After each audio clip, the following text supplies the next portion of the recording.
We be poppin' corks up in here.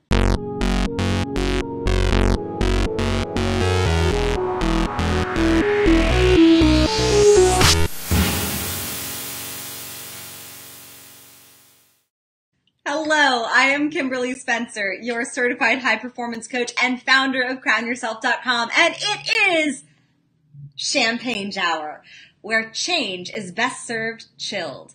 And today we are diving into one of my favorite topics, psychological jet lag. And you're like, what is that? So I gotta ask, do you struggle with being present in the moment? And by that, I mean, are you constantly refocusing or remembering things that happened to you in the past stories, past experiences, and allowing that to taint your present experience? So what that is you have, if that is so, if you are doing that, then you have a case of psychological jet lag. Because here's the thing, the past does not dictate who you are and where you are right now unless you bring that past into now. The past does not dictate your future and where you're going and the amazing experiences that you can have in your relationships, in your business, with your body. The past does not dictate that unless you choose to have it affect you in the present. So, if your brain is tending to get stuck on past events and past hurts and past experiences, that just means your mind is in the wrong time zone and you're suffering from a case of psychological jet lag. Because what's happening is that you're facing the present moment with an old story of a past hurt or of a past experience or of a past pain. The thing is that the past happened and it can't be changed. I have a client who suffered an incredibly bad launch of one of her programs. And that past experience tainted her present reality from ever relaunching it again. Fortunately, now working with me, she's going to be relaunching it. Yay! So, but the thing is like, I think a lot of times, especially now in what's going on in the political realm, a lot of past is being brought up.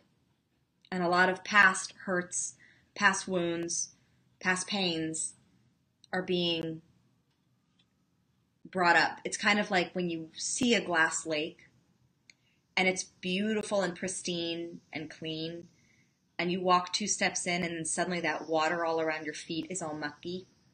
Well, that's because the silt and the soil and the rocks and everything is being kicked up around your feet. And so it's all becoming unsettled. And sometimes it's necessary to unsettle those past pains and past hurts and past things because those are things that were not settled in the past. Those are things that were not dealt with.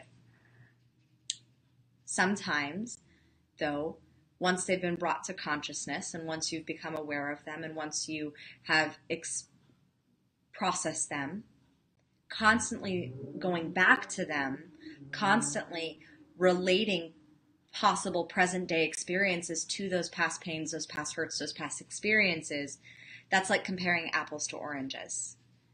The apple that you are going to be enjoying in your delicious fruit basket of now is only going to be tainted.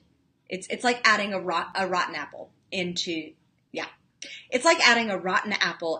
your delicious fruit basket. So that rotten apple had some shit from the past. And you add that into the fruit basket and it's kind of getting all like gnarly. So, but instead of removing that rotten apple from your tasty, delicious fruit basket of the present, you're allowing that rotten apple to stay in the present with you, and it's affecting all of the other pieces of fruit in your fruit basket. So what happens with psychological jet lag is your mind is staying in the wrong time zone. It's staying in the wrong dimension even because it's living in the past and comparing your present reality and the things that you want to go for in the present, the things that you want to create, the deeper amount that you want to love, the more that you want to serve, the more that you want to be. It's equating where you are now and your goals to where you are now to the past experiences when they're not the same. It's a complex equivalence. So how you shift, how you move forward is first, you got to accept the past. And that does not, notice, I did not say approve of the past. A lot of negative things and a lot of awful things happened to me in my past. And those things I do not approve of. I do, however, accept that they happened. And the one thing that you can change about your past is your perspective. When you are able, that is the power of your perspective. You can change your perspective by getting new lessons from that experience. You can change your perspective by understanding how far you've come, maybe with your belief system. You can change your perspective in many, many powerful ways that can affect positively your future. However, if you're bringing that perspective with all of the negative emotions attached into the present, all the guilt or the shame or the anger or the fear of what could happen in the future, then you're allowing it to affect your present reality.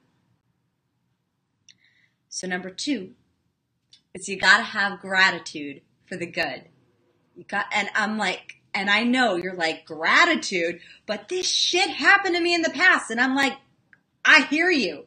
I had some serious shit happen in the past, as I'm sure you have as well. And you know what? I still have gratitude for the many amazing relationships, for the lessons I learned from those experiences. Lessons that I am able to communicate and serve with now. So do I approve of those negative, horrible, bad things that happened to me in the past? No, absolutely not. Do I accept that they happened so that I can move on and focus on my future and focus on the future of my family and where my son needs me and focus on teaching him to be a better man and a better human and a better contributor and more compassionate and more empathetic? Yes. So what good came out of it? Sometimes it's not the good from the actual experience, but it's the good that you can take out of it from the lesson that you can now extract and move that lesson into the future rather than having it be this tainted past experience, this rotten apple that's sitting in your past fruit basket. So what lessons can you teach from that? What lesson can you use to cause an amazing ripple effect from that? Have gratitude for the good. Have gratitude for the good that happened in your past. And I know sometimes, especially if you've experienced a lot of shit in your past, that your brain it's naturally hardwired to focus more on the negative because it wants to protect you. It's our natural negativity bias to focus on the negative so it doesn't repeat itself. However, that's why it's so essential to hardwire happiness, which is also a fantastic book about how to program in the good. And good happened too in your past. Allow yourself to find it and accept that just as much as you accept the negative shit that happened as well. Because the past happened. And good happened too. And the amazing thing that you have the power of shifting in the now, in the present, is your perspective of what happened and the effect, the ripple effect that you can have into the future and into future generations. So, as always, I am Kimberly Spencer of CrownYourself.com, your certified high performance coach, and make it rain, ladies. And as I always say, own your throne, mind your business, make it rain. Cheers. For more info on how to create a body, business, and life that rules, visit crownyourself.com. Like, it was kind of supposed to be a pop and cork song, and it turned into like this bubblegum pop song. So